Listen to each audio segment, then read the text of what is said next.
Okay, so I am Marcus Trice, and I am doing a video assignment for week 8, the final project and reflection. And this is for class FTT 201 6586 Firearms Finishes and Engravings. Engraving. It says summarize the process of dipping an item, starting with the selection. With selecting the object to be dipped and ending with your finished product. Well, because I haven't done it before, and I really didn't know how it was going to turn out. I used the piece of metal that came from SDI, and it's for another class. It's for really drilling holes and trying the different fasteners and things like that. So I thought it was a perfect, because it was flat and it was metal. So it's something I wanted to try. So that is why I chose that. I would have chosen, I have some other gun parts that I thought about using, but I think I would have, if it was a different pattern than the camouflage, if it was, say, something a little bit more unusual, I think I may have used it actually on a gun part. So that's my process of thinking there, and why I picked a piece of metal, because really it was my first attempt, and I wanted something small without really very complicated curvatures to it.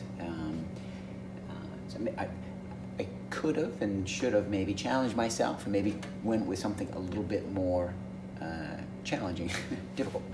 Anyway, did you find any steps in the process particularly difficult?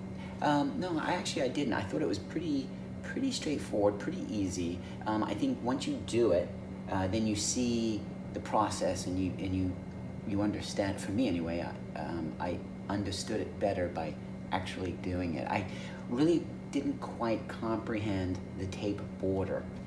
And I was going to make a PVC border, but the tape border it was probably the most difficult part to kind of understand why I was doing this tape border, and I just didn't understand how the film would float and move around, but now I do. So it says, were there any blemishes on your finished products? If so, why do you think that they occurred?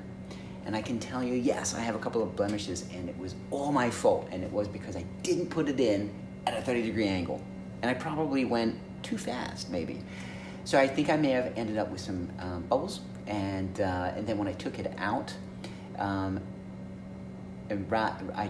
rinsed it with water, and I tried to pat dry it too soon. So it's maybe 3 mistakes. Pat drying it, and not letting it set up for 6 seconds, and then rinsing it, putting it in at not a 30-degree angle, or what I thought I was doing a 30-degree angle, but it wasn't. and then maybe doing it too quickly, dipping it into the solution.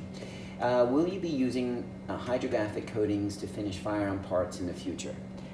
Absolutely, I will. I thought it was fascinating, and I'm going to get some skulls. Okay, yes, so skulls, as far as like the discussion that we had earlier on, I think that I would really like to include it as a service that I offer, even for some of my own firearms. I think that people today really like to have their firearm custom into some way that fits their personality. So if you were to do a hydro dip of some unusual